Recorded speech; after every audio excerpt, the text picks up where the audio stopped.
сутринта девическото училище хвана да се пълни с ученички, пременени, пригладени и натруфени като пеперутки от майките си. Те с отворени книжки бръмчеха подобно на рой пчели и преговаряха за последен път уроците си.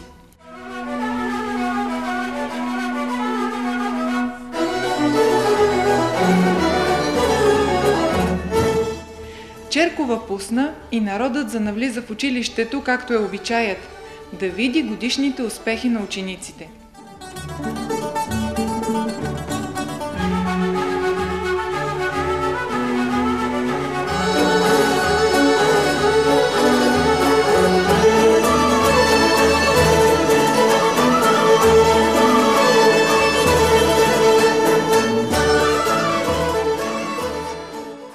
Прекрасни венци окичваха вратите, прозорците и катедрата, а образът на светите братя Кирил и Методий погледваше из великолепно кръжило от трендафили и росни цветя и клончета от ела и чемшир. Рада свенливо нареждаше ученичките и им даваше ниско някакви наставления. Чувстваше, че стотина любопитни погледи падат сега върху нея и не ставаше неловко, та губеше самообладание. Но щом главната учителка захвана речта си и привлече в себе си вниманието, на Рада стана по-леко. Мили деца, науката е най-голямото богатство за ума ви. Вие можете да спечелите само в златното ви време. Тоест сега, додето сте още малки и безгрижни и додето светските работи не са ви налегнали.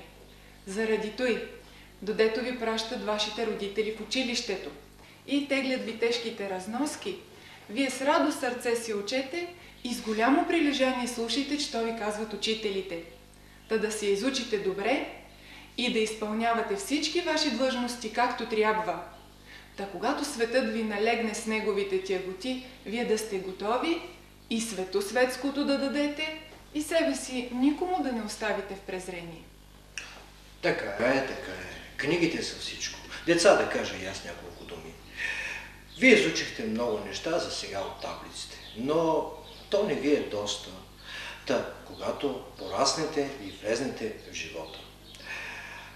Вие познахте, що са Бог, що са родителите, що е отечество и защо може да сте длъжни към тях. Видяхте, що е вяра и народност, за да знаете как да си ги пазите. Най-сетне изучихте накъсо и нашата родна история, за да знаете вашето произхождение. Вие изучихте всичко това.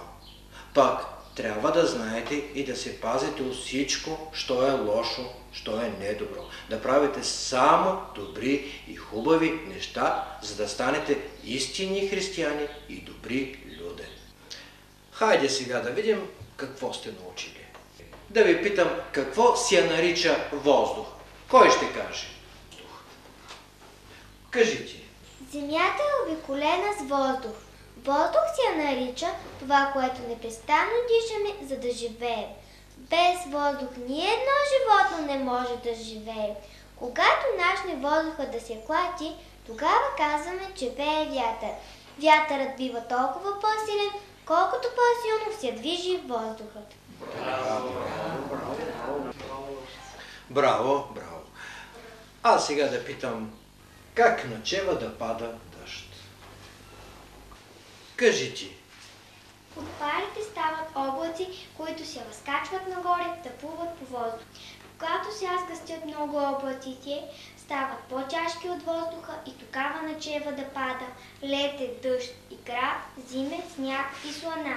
Дъждът и снегът са много полезни за растенията. Браво, браво. Браво. Така, така.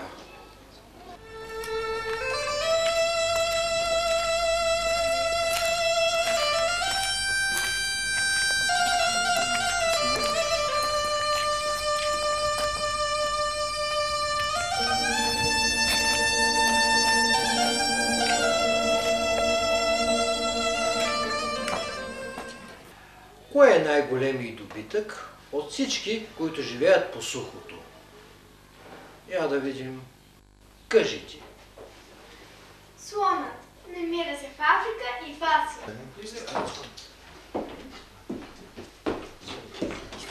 Добър ден. Добър ден.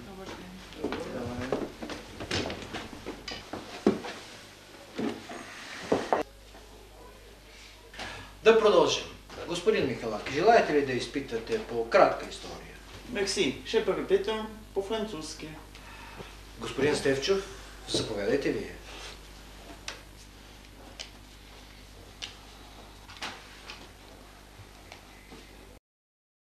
Анки, излез ти.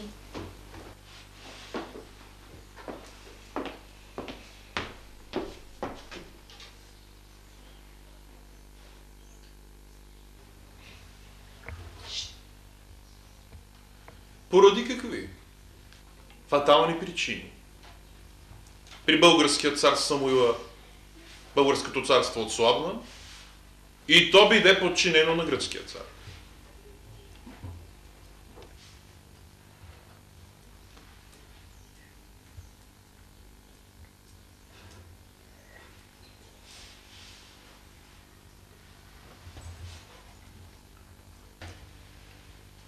Да си иде. Друга повикайте.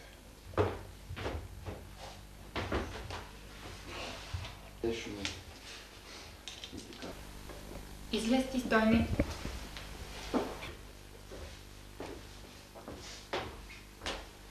От кое време Преслав постигна столица на българското царство?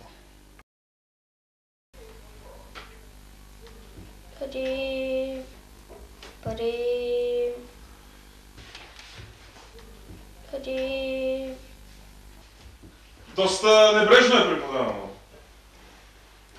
Да си върви. Друга да излезе.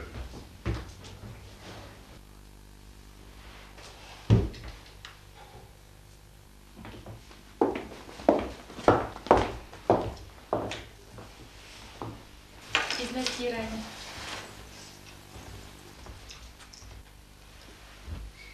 Кой български цар пренесе царската столица в Преслав?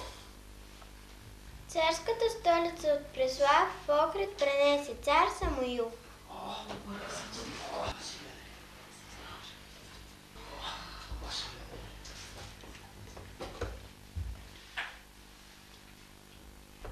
Кой български владетел пръв прие Христовата вяра? Нарече себе си Михаил и по негови светли пример български народ прие Христовото учение.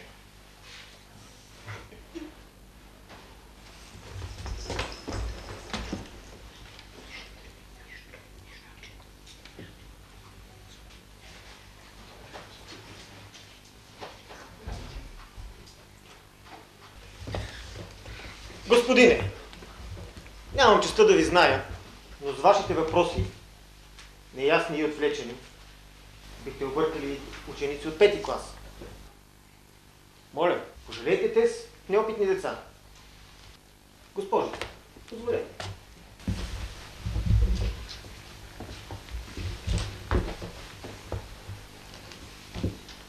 Нека стане първото изпитане на дете.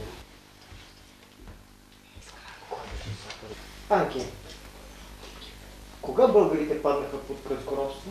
При цар Самуил той бил много силен цар, но 30 години непрестанно си е бил с гърците, имал раздори за вярата и българското царство отслабнало. Браво за детето, браво.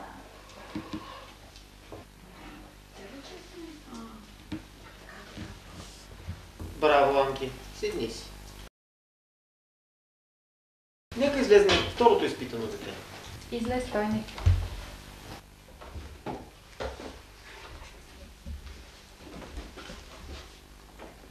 Кажи ми, Стойне, за цар Крум.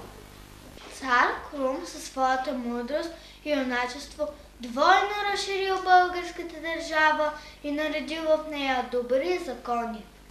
Браво, Стойне. Седни си.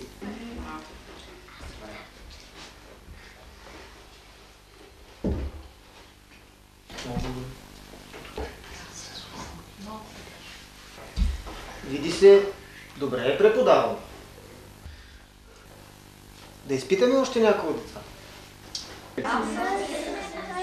Райно, излезти. Райно, я ми кажи, при кой български цар българите станаха християни? Покръстите се.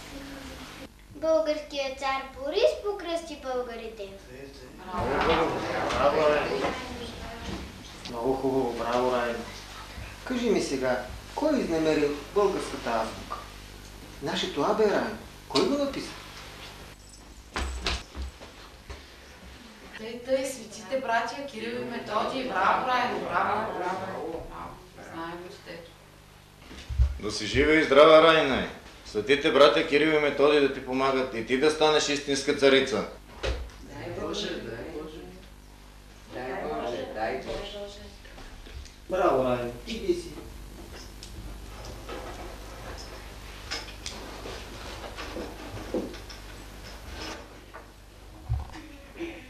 Господине, изпитайте и наша съпка. Съпке, излез.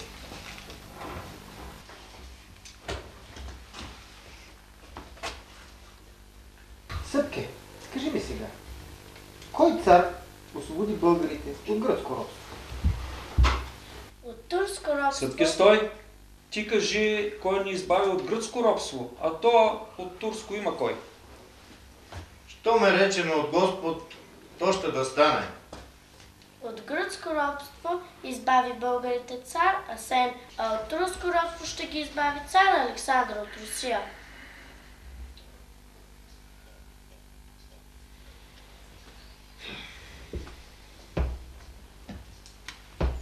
Пък какво сте такива втрещени, бе? Бога ли разпна детето? Право дума и аз тъй казвам. От турско робство цар Александър ще ни избави. Мълчи, малодетино! Боже, Боже! Седни, Съпке.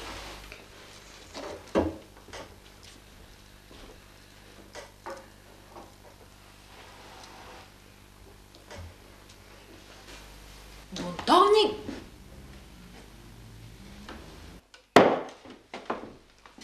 Но що е той, господа?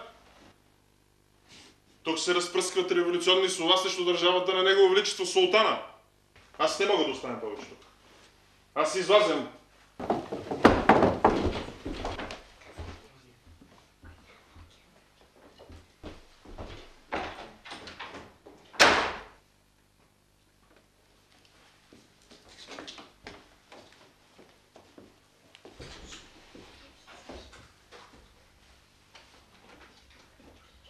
Да продължим с изпита по аритметика, сега всичко е по-спокойно. Айде да видим какво сте научили. Колко чини 2 по 7? Кажи ти. 14. Колко чини 8 по 9? Кажи ти. 72. До тук добре, айде сега да видим по-трудното. Колко пъти 4 влиза в 20? Кажи ти. 5 пъти. Браво. А колко пъти 6 в 48? Кажи ти. 8. Браво. Браво, браво. Деца, много усърдно сте се готвили. Браво на всички вас за подготовката. Госпожице, отлично сте подготвили вашите деца. Чудесно, сърдечно ви благодарим. Господин Огнянов, благодаря ви сърдечно за мене и за моите девойчета. Няма да забравя тая услуга. Госпожице, и аз съм бил учител. Влезнах в положението ми. Нищо повече. Поздравявам ви за добрите успехи на вашите ученички. Нека сега да поздравим учителите и нашите гости. С една песен. 3, 4. Кой събужда умове